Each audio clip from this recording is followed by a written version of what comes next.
Good evening and welcome to the Global Education Conference and our keynote speaker. I'm very excited about it. Mirtschin is here and I just cannot wait to hear what she has to talk about. Over to you, Anne.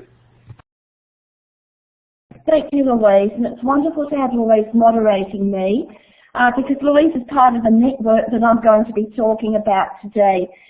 Just to remind you, if you do any tweeting, it's globalised13. Goes out in Twitter, so that's hashtag for people to follow. We've got some great sponsors there, and we thank them very much for being part of this conference to help us keep the conference going. There's a toolbar to the left of the whiteboard, and the second icon down has a little laser light. It'd be fabulous if you could show us the world and where you're from. And I agree with Peggy, sponsors are so important to keep things like this going. So if the windows are not loaded for you yet, they will load, but they may take some time. So we've got a spread across the world, which is just wonderful. Thank you for adding your emoticons or dots there. So I'm going to move on to the next one. I hope you had time to put it on, and love having Sebastian from India here.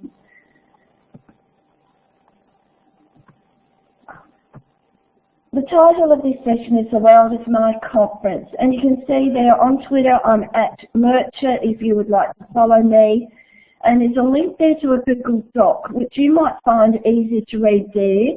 Louise is going to pop it in the chat for me as well, but all the resources that I'm going to share with you today are listed there.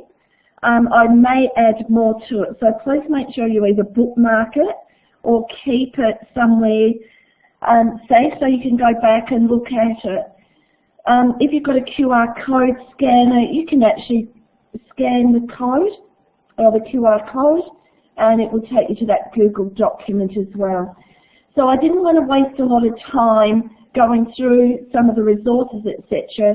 I thought you might like to do that in your own time because I'd much rather tell you some stories and some amazing things that happened to me. So, I'm a practising teacher. I teach at Hawkesdale P12 College, which is in southwestern Victoria, Australia. Now, I'm just going to try this only for a few minutes. So, you'll see me in the video, and I'm just going to take you around to the window where there's probably a lot of glare. Hopefully, you can see a lovely green ground outside behind me. But I will take the video off as it will chew up bandwidth. So you can see exactly where I live. I'm in southeastern Australia, not far from Antarctica actually. Our school is a small rural school. It has 250 students from prep right through to year 12. So that's 5-year-olds through to 18-year-olds. Our second language is Mandarin Chinese. So because we're so close to Asia, we have chosen to teach Mandarin Chinese as our second language. We don't get mobile phone service where we are, although students seem to find pockets where they can get chat messages through. But we have quite good resourcing of technology now. I teach ICT this year from grade 3 right through to year 12. So I hope what I do with my students, you might be able to find something that you would love to do with yours. I teach business management to senior students. Our school year is about to finish. Year 12 students have finished final exams. So straight away you'll see a difference. Our school years may be quite different in timing and length. I do work the equivalent of 1 day a week for my Victorian Education Department as a web conference coach, and I love to moderate Tech Talk Tuesdays and e-talking when it comes on. Most students have a textbook knowledge of the world, but the world is so much different to the textbook. There are real people who live there. There are people of different kinds, different accents, different languages. We can take virtual tours of the world that might be around your classroom if we connect with technology. So you'll see that most of my presentation relies on technology because that's the way that we can make the world our classroom.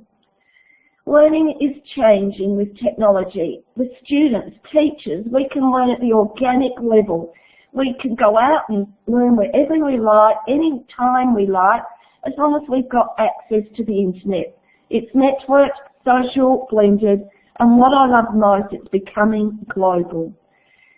In Australia, we're getting a new Australian curriculum. It's been rolled out over the last 2 years and the next 2 or 3 years.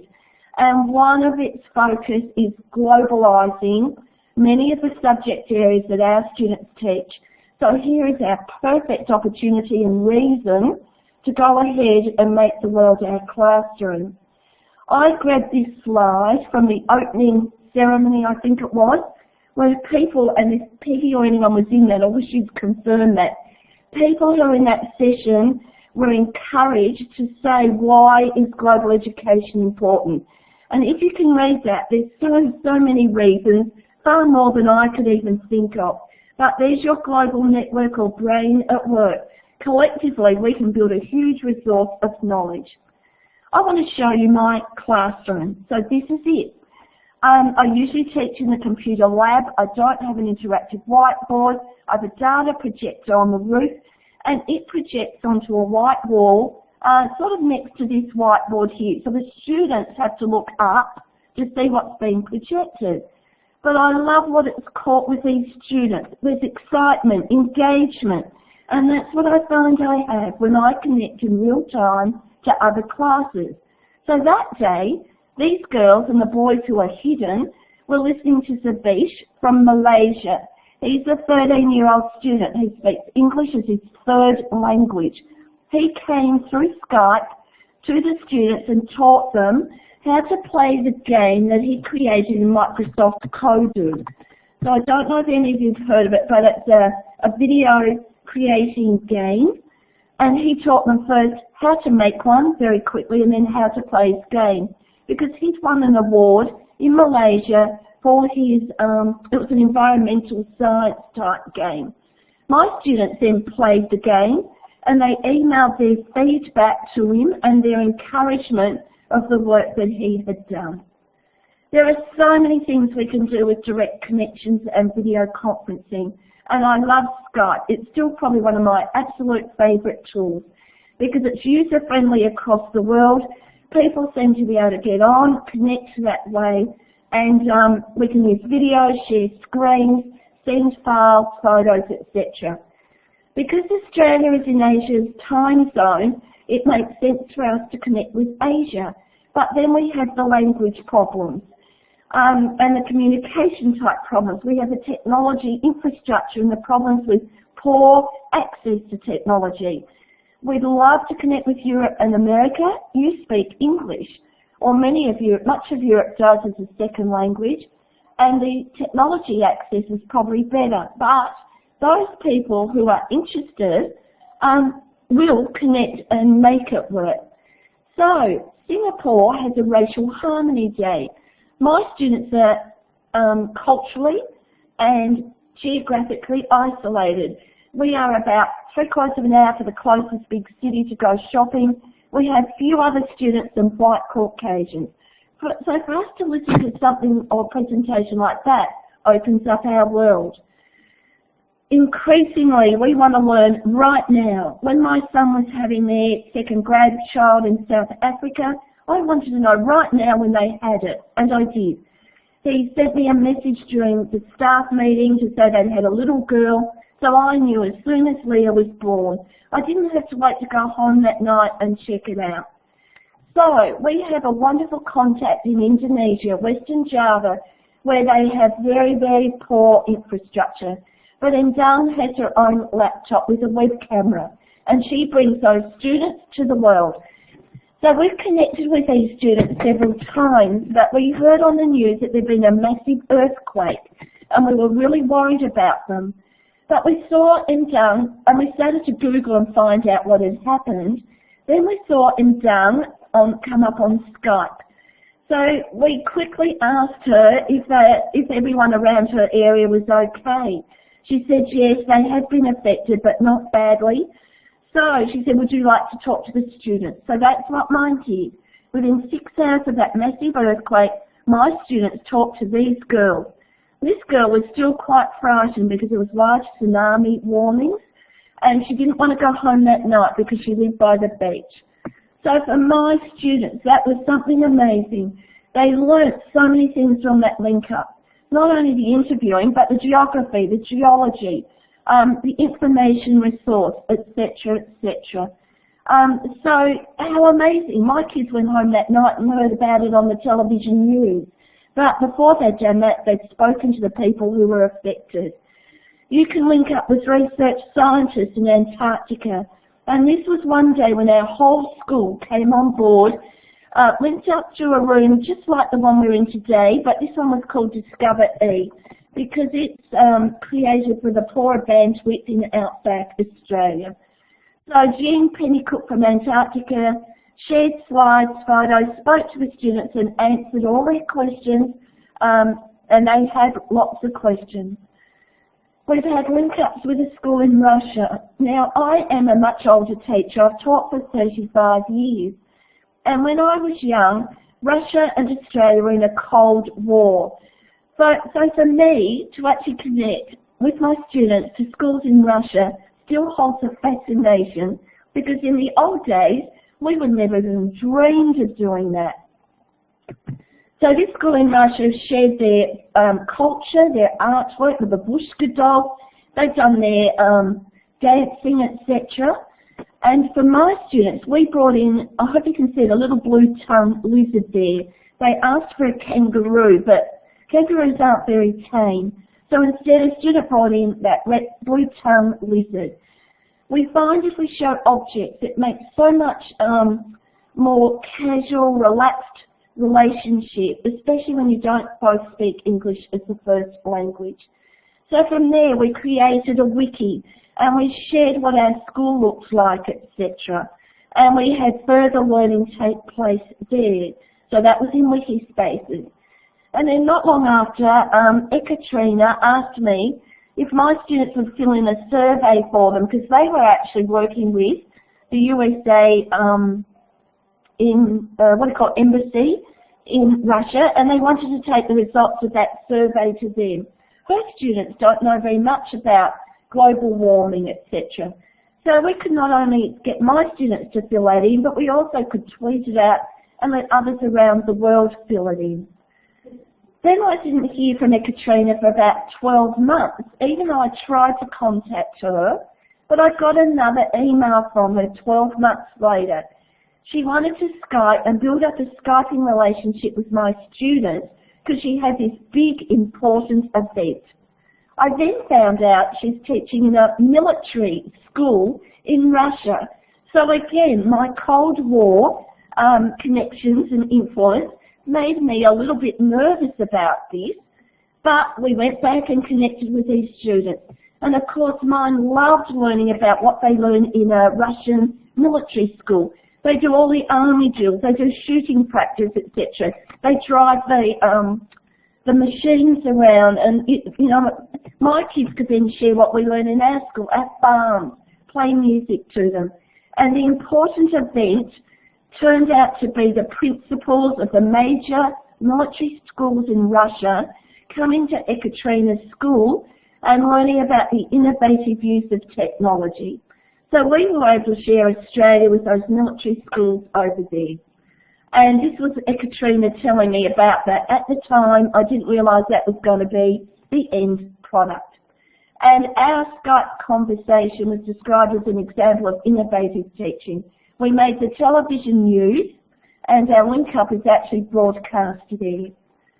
Another great friend, and if you're in the Hello Little World Skypers group, is Tatiana from Moscow. She taught in a special school, and again it was International Peace Day, and from my point of view, I don't know that we really celebrate that much in Australia, or certainly not in the schools around me. She wanted me to come in at night time and talk with her students and talk about international peace. When I came onto the camera in Skype, I could see these teachers here with a laptop. And I thought, oh, they're recording our link up in Skype. But it was a mystery Skype, so the students had to ask where I was from in a yes-no question. So they would say, am I from United States? I think that's usually the one they ask first. I said no, and they weren't getting where I was from. But Tatiana said, wait, I'll swing the webcam around. So she did. She put me onto this one here, and a boy out of this laptop screen asked me the question, am I from Australia? So isn't that amazing? These are the special students that couldn't come into school physically that day, but it didn't matter. They came in through Skype, logged onto their teacher account, and they were part of the whole session and could interact as well. That one brought tears to my eye, that even special students stuck at home can be part of this amazing global link-up. Sebastian is in the room now. So Sebastian's from India, and we had a link-up, we had a parent information evening, and my vice principal said, could I do some link-up so that parents could see what could be done with technology. So I looked on Skype, and Sebastian was on Skype, so it was, I think, lunchtime, our time. And when we asked Sebastian if he would actually just test our connection, he said yes, but it was their breakfast. So what they did was share their breakfast with us, so we could see exactly what Sebastian's wife had cooked. Sebastian might put in the chat what these are. I call them flat breads, but I don't think that's the right way.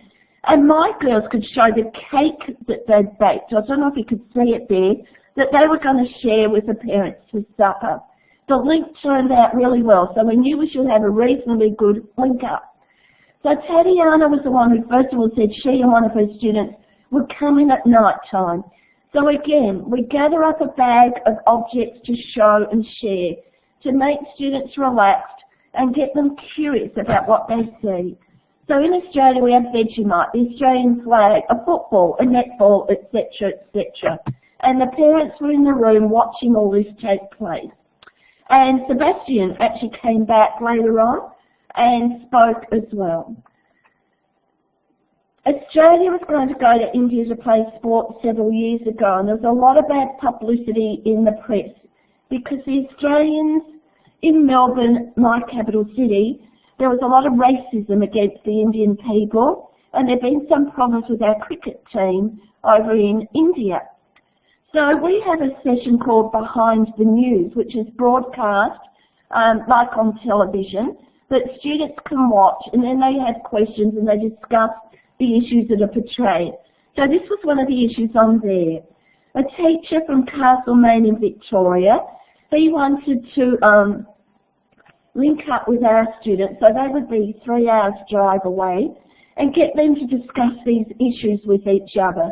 So this is my setup. I had to put my laptop up on a stool, the webcam is up here, and the students introduce themselves to the students in the other school. Then they sat down, they were grouped in 4 or 5. They had their own link to, this was an Etherpad room, and they simply typed away and chatted and discussed amongst themselves. So if you can read the writing, this is the result of that, one of the groups and their discussions.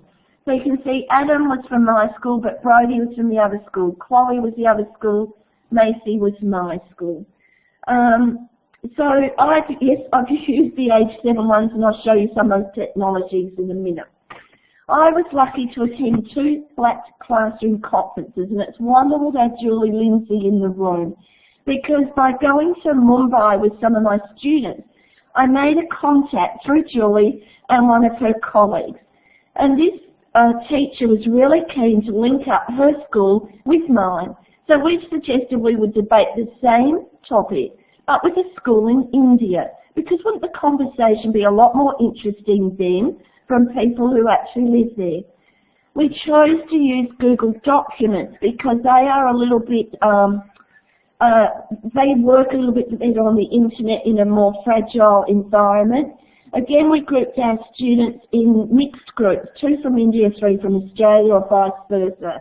Each group of 5 was given different questions, and these are some of the questions they were given. They introduced each other over Skype, and then they logged onto their link, which we shared with them, and looked at their question and went ahead and discussed the issue. And of course the students in India said, we're fine over here, please come over here, etc. whereas my students had visions of snipers on the roof everywhere, etc. Sebastian recently told me it was Children's Day in India. Now, this is another day I haven't really heard much about in Australia, but it was so wonderful to speak to some of the students that he'd organised to talk to them, learn about what children in India do, etc. So these are from Kerala. And Sebastian might put in the chat, I think this is the first time these students used Skype or actually connected outside the world in real time, and maybe this teacher too, but they did a wonderful job.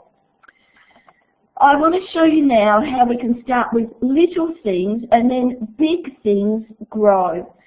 Another friend from Hello Little World Skype is Reinhard from Germany. I don't know if he's in the room. Wanted a picture of a lunchbox. His students in science were looking at healthy food. So I went out and I found two girls and I said, can I take a photo of your lunchbox? So this is typical for the bring to school lunch. Sandwich, nuts, grapes, snack food, and often a piece of cake and a bar. He asked me where exactly I was from, so I sent him to our school blog. So he looked at our school blog and noticed that I had a picture of the vegetable garden on there. So this is the backyard of our school. So looking out over the farms of the neighbouring areas. But we have a wonderful veggie garden that grade 5, 6 teacher looks after.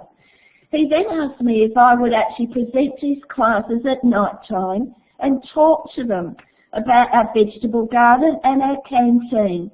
So our canteens in Australia have to serve healthy foods, so mostly they're healthy. So at lunchtime we can often choose from fried rice, stir fries, all sorts of wonderful goodies from our canteen. So I think I linked up 3 times with his classes and taught them. So it would have been about 8 p.m. my time. No pizza here, Peggy. Although we do these little muffin things, so they kind of look like pizzas. Reinhardt then said to me, how about we connect our 2 canteen managers, because he wanted to have an Australian food day. So I went to our manager and said, would she please link up with Germany after school, and we discuss what foods their canteen manager in Germany might be able to cook. But Liana can't speak German, and their manager can't speak English. So we hooked up in Skype, and we had a teacher, a friend of Reinhardt's, be our interpreter. So the 2 managers talked to each other with the interpreter interpreting. We brought some samples of food, of things that would be typically in our canteen, and shared what we might be able to do. But if you have a look closely at this picture, here we are with the German class just working quietly behind. They learn English, and these students then had to interpret the recipes from English into German for their manager to be able to cook the food. We decide, so here's what it looked like. Here's the students in Germany putting up the Australian flags, getting the canteen area ready for the Australian Food Day. So we reciprocated and did exactly the same. So these were the German dishes that Liana cooked that day. And I got my Year 8 students then to produce little PowerPoint presentations, put the recipes up there, the menu, etc., etc. Unfortunately, I was away that day, and I couldn't actually take photos, so I don't have any photos of the canteen. Everyone was too busy. They didn't do it. But how's that? We brought in the community, the canteen managers, looking at each other, talking to each other, but using that interpreter. Again, this is what still is coming from all this. Reinhardt asked us if we could prepare a little podcast talking about the issues that we have with water in rural areas. Now, we have lots of that. We just have a tank on our farm. This is our home drinking water. So this is probably quite different to many of you. Our stock have bore water, they have tanks, etc. So Year 8's created a little podcast, which I'll put the link of that back on that document, and you can listen to it, talking about all the issues we have. And it was a drought in Australia, or around our area, so it was a real issue at that stage. And then the students in Germany showed us their presentations that they'd done on issues with water in the islands of Germany. Again, it was night time, so you can see there were Lin Lin from Taiwan, and Dung from Indonesia, and me from Australia. So the interesting thing was we all lived on islands as well. But in that Google Hangout, we could see the students, see their presentation, etc. This is another fairly simple link up that we had initially. We linked up with a school in Malaysia, and they taught us how to fold paper money for Chinese weddings. And remember, we teach Chinese as a second language. They actually taught us to do a Malay dance, and you can see the boys up there learning to do it. Then they took us on a virtual tour another day, and this was when they were farewelling their principal. So they had the Chinese dragon dance, and my girls met the boys in the Chinese dragon, etc. They had Malay dancing, they had Indian, well, this might be the Indian symbol, is it? Because Malaysia has Indian, Chinese and Malay students.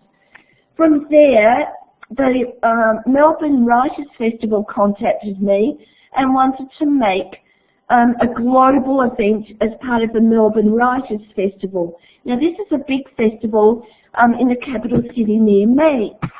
So I asked Veronica from Malaysia whether she thought she'd have students that would work with us and create book trailers. So I don't know if you know what book trailers are, but the students create a little movie that teases other people to watch their movie and read the book. So they looked at a book that they were reading, then created a little movie about it to actually interest people to read that book. So we went down to the Melbourne Writers Festival. Our students, some had never been to Melbourne. We're up in Federation Square on the big stage at lunchtime, part of the normal lunchtime crowd in Melbourne. And the students shared, 4 of the movies were actually chosen. They were shared up on the big screen. So these are my students talking to the compere that day. And then the technical experts showed the little book trailers up on the screen. But what happened was that Veronica was actually Skyped in from Malaysia. She brought the students whose book trailers were featured as well up on the big screen in Melbourne, and she brought many of her community with her, many who had never seen video conferencing, didn't even know it was able to be done. So this was so exciting for all of us. And there's just a sample of all the communities that were involved in this amazing Writers Festival. So 2 countries actually connected together, collaborated, etc. Just to quickly show you, I love Twitter. And this is with my little ones, my preps last year. So my preps are 5 years old. They were studying animals. So I thought it would be interesting to put out on Twitter, ask what other people's favourite animals are and where they're from. So there's some of the answers that I got back on Twitter. I left the Twitter screen up on the whiteboard so they could see the feed come through, because these answers came through immediately. And we straight away started to discuss what's a Newfoundland pony, where is Canada. Someone likes the red fox, but for my students, they are vermin on our farms. They kill our lambs and take away a lot of the food that they would eat. So we had a lot of interest in learning after that. I also, because we're so remote, people find it very hard to come to us. It's too expensive. They charge us a lot of money. So I thought it was Australian Book Week. I wish we could get an author in over video conferencing or Skype. So again, I used Twitter, and this is what I put, a #authors. And this must be how I attracted the attention of this author. Christopher Hurt said to me he would love to connect with his students and talk to them about reading and writing. So again, he Skyped in to grade 5 right through to year 11. It was so successful, but he was from New York. I forgot to say that. So with New York, it's the day before at night time, whereas we're in his tomorrow and in the daytime. So a group of young students decided at lunchtime they would like to come in and learn more. So Christopher used Skype, we used Google to connect and communicate. He set the students an assignment each week over 8 weeks. They would share their work in Evernote. He would look at their work and then give them feedback the next week. So that was an amazing connection as well. Just to show you, because we link up with Asia, this is the kind of things that we all need to get used to if we're going to connect globally. When my students logged on here, they were to join a Moodle with students in Japan. And the students in Japan are learning English as a communication language. But this is what we face when we come to the Moodle page. This is what it looks like. But the students looked around at the gasps of horror because they didn't know what they had to do or where to sign in. But then they explored and found a little English translation button. So we shared pictures, we shared questions. The kids even in the end wrote essays with each other. So for my students in Year 10 to be writing essays with university students in Japan is really motivating for them. But then it came about that one of the students actually asked mine, could we check her English and correct the mistakes? So here we have the student teachers from my school helping the Japanese students with their English. So here's Chloe. It was Chloe who actually did it because Flick had actually left school at the end of the year. So Chloe went through and corrected her work. But there were things like, we don't know what an obakan is. Sorry, excuse my Japanese.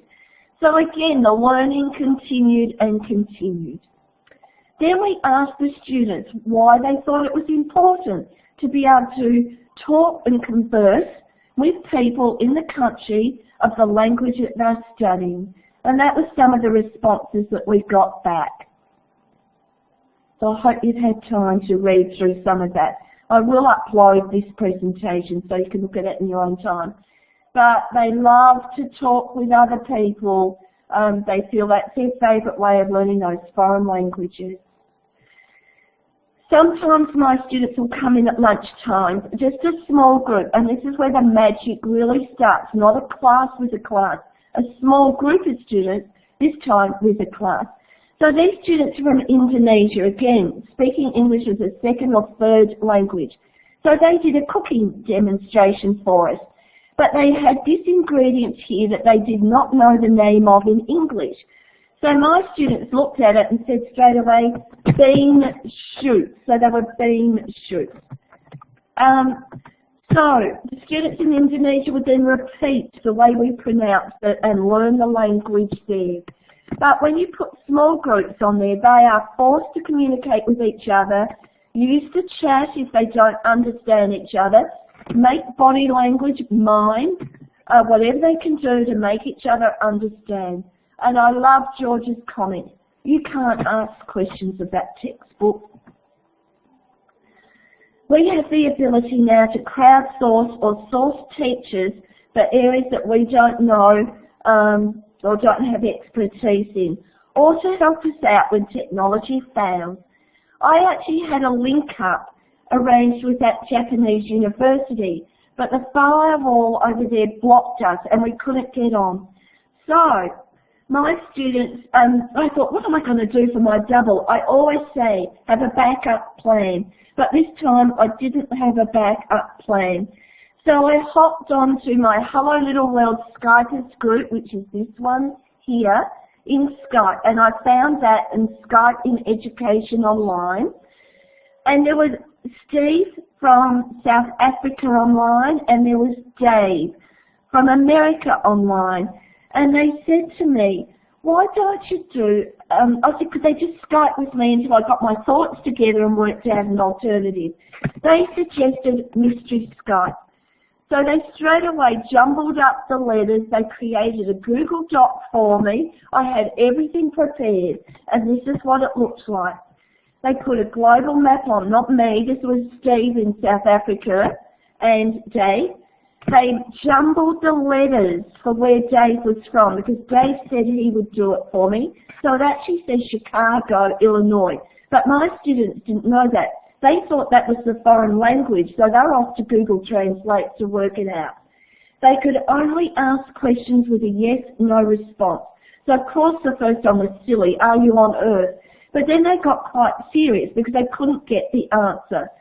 They had to record all their questions in a Google document, and the link to this Google document should be on my document if you'd like to look at it further. So they actually put their questions, the responses. They came up one at a time to my laptop, and Dave kept saying yes, no. And the boys at the back are looking for the flag that he could see of his country. The students then had to give feedback and evaluation again on a Google document. And I think this is always really interesting to get the students to tell you what they learned, what worked well, and what were the challenges. I thought it was easy to ask questions that just had a yes, no answer, but it certainly wasn't for some of them. They had to think up different questions, etc., etc. But at the end of this session, one of the girls who's very shy first took Dave on a virtual tour of the school with my laptop. Then Sean loves American history, but he doesn't learn it at school. He goes online, at home, at night time, and learns as much as he can. But look, he had the chance to talk to Dave one-on-one, and here's some of the questions they were able to discuss for the next 15 minutes. Again, I am not an expert in Scratch. So Scratch is a programming language for young students. So these students are grade 3, 8 to 10 years old. But a little girl from America came in from her nighttime at home with her parents and her teacher, Lorraine Leo, and she taught my students how to create a sprite in Scratch. And the next week, my students actually made their sprites. They remembered enough of what Lana had taught them to pool their knowledge between them. So again, I asked my students to do a reflection. So for me, blogging is essential to keep a digital portfolio and a running record of learning. So from one of my grade 4 student blogs came this post. So those are some of the questions I wanted them to answer, and that's some of the answers. But the interesting thing was that from Beatrice, she said it was the first time she'd ever seen snow, because Lana took her laptop and web camera to the window, and there was snow on the ground and her garden and her seat. So for students, the walls are broken down. You know, the vast geographical barriers are now gone with technology. So my students went ahead and made these little sprites for the World Museum site. So they're now stored online.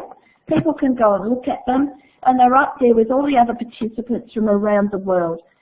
The next project was to actually create little water sprites and creatures. I love International Dot Day. This is a simple project. You read the book, The Dot, and then I read I didn't even read the story because we didn't have the book. So Chrissy Hellier from Thailand came in Skype, read the students the book because we didn't have it in the library, and talked to us a little bit about the project where students were going to create a dot and then share it in a project that she organised. But my older students created dots in Scratch. Now when older students use software, they push it to the boundaries, to places that I've got no idea how to solve and help them overcome problems. So Lorraine was on Skype one day, so she came in on my iPad. The students used the front camera to introduce themselves. Then they used the reverse camera so she could see what they were trying to do, look at the code, and help them solve the problem. And then Lorraine got passed on to the next student who was having a problem as well. So if you are connected and you know teachers or experts out there, you can bring them into your classroom and help you in areas like that. On another occasion, we actually got Professor Mayata from Japan, who was creating the World Museum site. So students were actually asking him to solve their problems.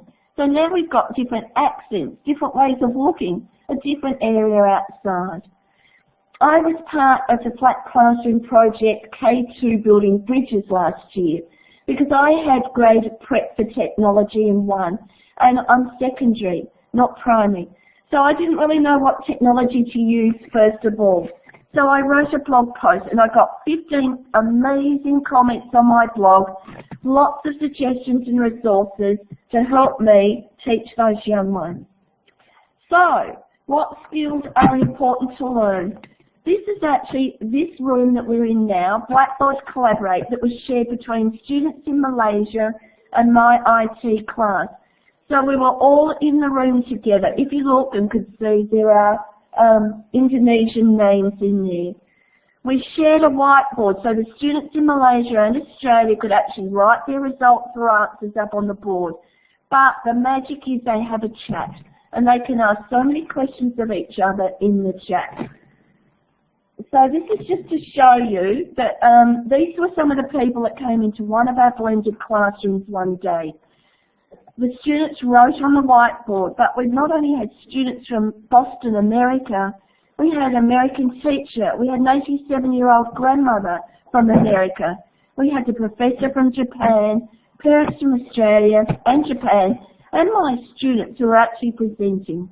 So this was a really blended classroom. Students have prepared PowerPoint presentations on their passion, and this was the feedback from those students.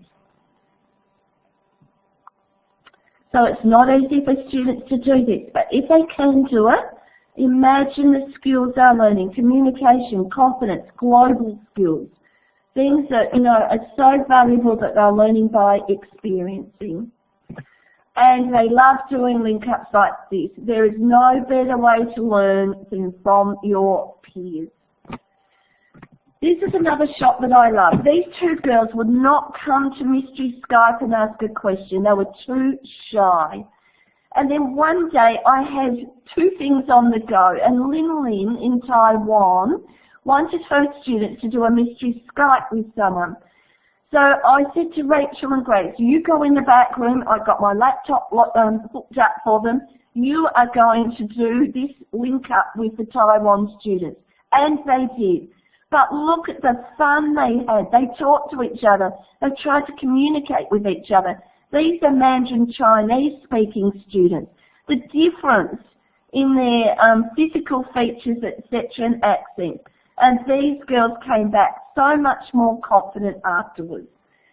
So this is the K2 Building Bridges, which I was in last year, and I loved it. I've done a lot of flat classroom projects with older students, but to be mixed with teachers of the young, there was a different vibrancy in there.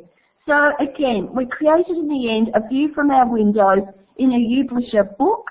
We worked on a wiki together, and this is just showing you some of the sketches that my students did in order to be able to participate in that. That's their self-portraits. Voicethread is another favourite tool of mine. Does anyone in the audience use Voicethread? Give us a tick or a yes or something. It's like online podcasting, but you can share it with other people across the globe. So for countries like the USA, this is good for me to use because we can do our slide one day, and then at night while we're asleep, the US students will work on it. When we come to school the next day, we can see the results. So these are students from Boston, USA asking questions, and Lauren is asking, are there a lot of animals? So my students then had to go back and answer the questions of those young ones. I love the tools now that are globally interactive. So Andy, I met him at ISTE this year, he created, or was a co-creator, of Toontastic app for iPads. Does anyone use it? Because it's fantastic. The younger, the teachers of the young love it because it's got a built story, middle, beginning, end. He came and said he's working on the app becoming interactive across countries. So my students can be on the app, talk to a student in another country, and actually create a little movie or animated story together. So I think this is something we're going to see more and more of now. Students no longer learn in their own classroom, etc. Padlet is a fantastic tool. So this is like a sticky online whiteboard. So students from the Philippines and Australia were sharing about bikes, push bikes, or what do you call them, you know, mountain bikes in each country. So that was really interesting to compare the two countries. And again, through one of my connections in the Flat Classroom project, this is where we put his, Jason's grade 1 and my grade 3, 4 together just in a back channel. And the back channel we used was Backchannelchat, and I really like this. It's like today's Meet, it's just a chat. But if you drop a link in there, it becomes live, like a little video comes in. So straight away you can see the difference in names between the countries. So that each of my students had a netbook to themselves, but the students in Indonesia had to share 2 to 1. But they learnt correct introductions. We each took it in turns to ask a question, like what's your favourite subject, food, etc. Which brings me to the question, what is a global language now? Is it English? Is it Spanish, German, etc.? Or can we think about sign language, games? Students get on and play games with others from around the world. Is it music, food, images? Because I think some of these are the ones that we need to look at using in our classroom far more. Learning and teaching at the edge. How do we sustain it all and push it out further and further? I was lucky to go to England for my son's wedding in August. And on the way home, we called in at Greek for 5 nights. And I met one of my special online friends, Effie, from Greece. And when she introduced her husband to me, she said he doesn't speak English. And in the next breath, why should my husband learn English? Why shouldn't you learn his language? And there's a lot of food for thought there. More and more as teachers getting globally connected, we are going to require interpreters. So I was speaking to a Japanese university class there who could not speak English. So we had an interpreter. So it's a different way of teaching, but it's still a very valuable way of doing it. We teach Mandarin Chinese. Now the Chinese, if there's someone from China in our midst, tend to use QQ and not Skype. So I thought, right, I better start trying to learn that, because that might be an easier and more, a richer way of connecting. So, most of it comes up in Chinese, so I am forced to try and work my way around and resolve what I need to do. Lucky it does have a translate button, so I can get in there. But, you know, it's a really good platform, very similar to Skype. I think it's a little bit more stable at times, but that's what we use now to connect with a class, an ordinary government school in China. Google Hangouts. It was International Peace Day, and I said I would connect my classroom with other classes and share what peace meant to them. But I hadn't really used Google Hangouts much, and certainly never recorded them. I forgot all about it, so my students quickly drew pictures of what peace meant to them, totally unrehearsed. They came up one at a time and admirably shared what peace meant to them. So you can actually go and see the results of that. But I think it proves that we don't always have to rehearse everything to perfection to connect with others. We can do it spontaneously and in an impromptu fashion. This again is Flat Classroom Conference, which is now called Flat Connection. I was able to help Jason virtually coordinate the virtual participants in there. And more there'll be conferences like this one, like that one, where there's a mix in this one of face-to-face and virtual. But that was an interesting one. If you're going to do these connections, especially with video conferencing, I think it's essential to have on hand a grab bag. So in my grab bag, I've got a flag, Vegemite, because we see that as an Australian food. We can take the lid off, show it spread on a biscuit. People wonder if it's sweet, sour, lots of sort of things. Cricket. Our kids love cricket, so the cricket bats come in. We've got a koala. Football, we're into footy in Australia. And then hopefully the other class that we're connecting with will have something as well. What if the students, now to take it beyond Mystery Skype, if the students that you connect with don't speak English very well, this is like a memory game. So to teach them the names of things, I put things in a bag, I pull one out at a time, I say what the object is in English, get them to repeat it, and I have about 10 of them. Then I hide them. Then they have to come up one at a time and tell me what they remember they saw in my bag. the tools that we need now to help us. Time zones is one of my biggest challenges. I always seem to get the time wrong when you're from another country. So I love time and date. I can share what time we're meeting with each other by going to, I've got to remember the headings now, but it's got this wonderful heading where I think you can just do event announcer. Some people love World Time Buddy. We use Google and Bing Translate a lot, and TimeBridge is great for arranging meetings, etc. The essentials. I think if you want to do this and succeed, first, you need to be a member of social networking sites. You have to be able to meet others to connect with. Once you've met them, you need to communicate with them, get a trust and a bond, a friendship happening. Once you start to learn with and from each other, that's when you get the richer learning. I think it's essential to have a blog. Document what you're doing, share what you're doing. If you want to know what I'm about, I can share my blog with you and you'll immediately see what I teach, what I like doing. Am I doing things that interest you? Could we connect, etc.? So that's my blog. And you need a strong profile. Make sure you've got a photo or a digital image there that is, you keep using all the time. And tell us where your blog is. Tell us what your passions are, etc. People ask, why do we do this? And there's some of my reasons in dot point as to why I think we need to do this. And I showed you that screen grab of everybody else's thoughts for the beginning of the Global Education Conference. I find one of the interesting things is, though, that the students and I get to know our own culture a lot better than what we thought we even knew.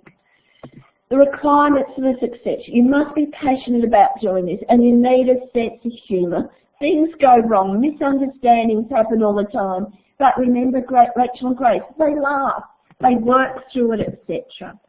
And don't judge each other. If you've done something wrong with the other person, work it through. These are just a few of the projects that we've been involved in and where I've found the projects to get connected with, and I've listed them on my Google Doc. I love the Global Classroom tweet chats, but at the moment they're not kind of in my right time, but these are great. This is where you'll meet other people who are really keen to connect globally, and it can just be, what's the weather like today? So the classroom is my world, but the world is my classroom. So thank you very much for participating. I don't know if there's any questions there or if we've got time to answer questions, but Louise, I'll leave it over to you.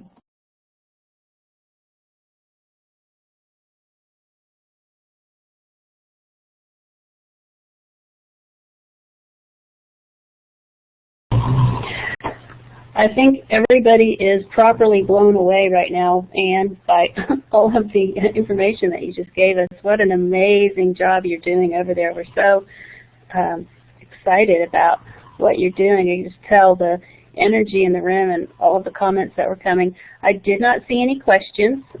There's been a lot of links that have been shared. Does anybody have any questions? If you do, you can raise your hand, and we can you hit the little hand icon under your profile, and we can give you the microphone.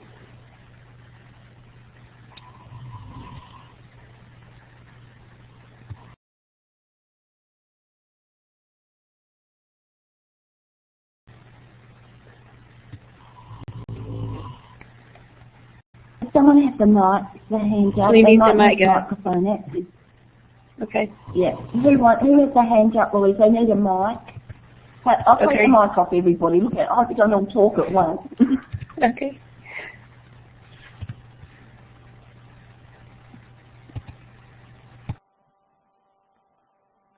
I'll just answer some questions there. Peggy says she's in awe of me. Please don't be Peggy. It's the network that's done it, not me.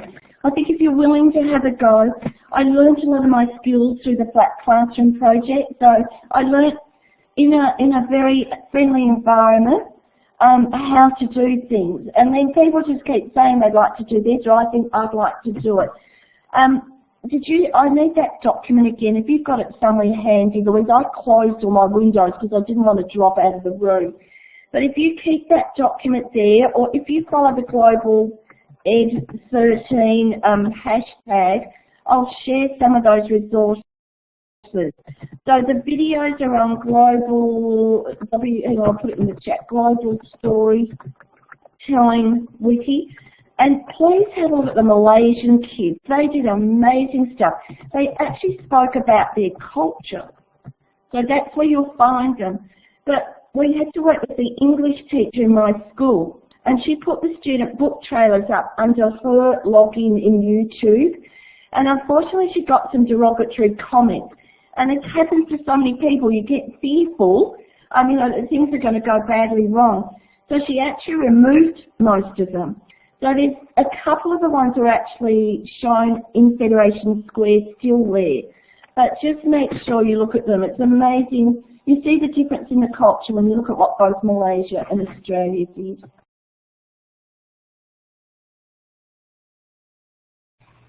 If anybody else wants to grab the microphone, just hit the talk button. Over the top, I have the microphone open. If you have any questions or comments for Anne.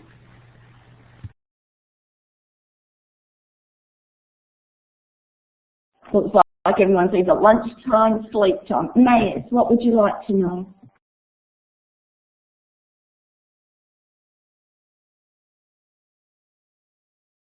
So Mayes, if you've got a microphone, just grab it, click talk and ask the question. I sleep very well, thank you, Cookie.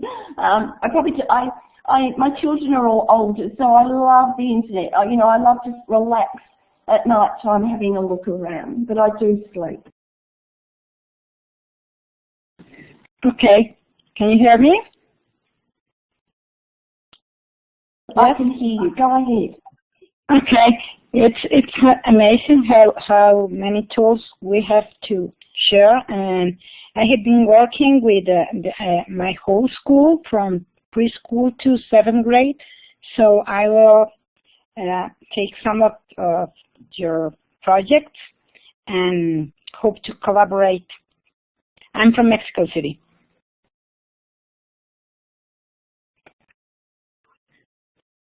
Thank you, Mayes. That's great. And I know, like in our Hello Little World Skype is great. Some tools are blocked, say in China. Some require a much heavier bandwidth. So it's so important to be able to work together and make sure that everyone can be involved as much as possible. Thank you, Anne. Mayes, what's the time for you now?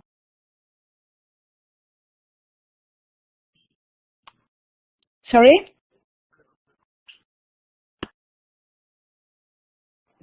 Oh, what is the time in Mexico?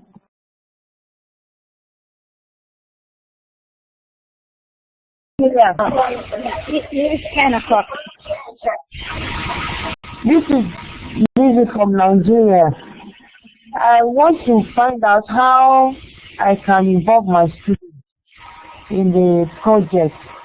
In learning the world in my class, and I find it fascinating, and I know my students will like it. It's 5 a.m. in Nigeria now.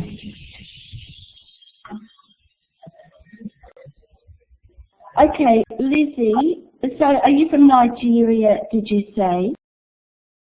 Yes, I'm from Nigeria, Lagos in Nigeria, Africa, West Africa. Wow, great to have you, Lizzie. So, Lizzie, was your question, how can you involve your students?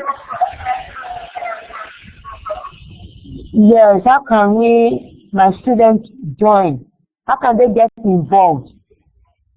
Because we are trying to introduce the use of IT in teaching, classroom teaching, and this is a very good way of allowing the students to communicate with those out of their own vicinity.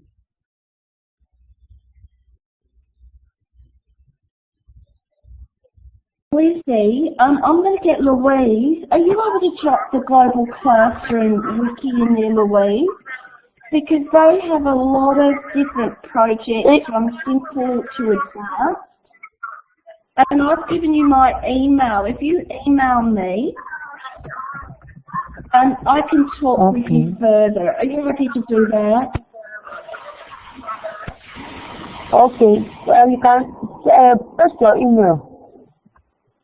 I'll get in touch with you. Or give me your email and I will contact you. Okay, I'll put my email on. I'll type my email on the chat. Is that okay by you? And I know we've got a lot of... Yeah, just put it in the chat and I will copy it and email you. Okay, thanks. That was a nice presentation and highly educating. Thank you, Lizzie.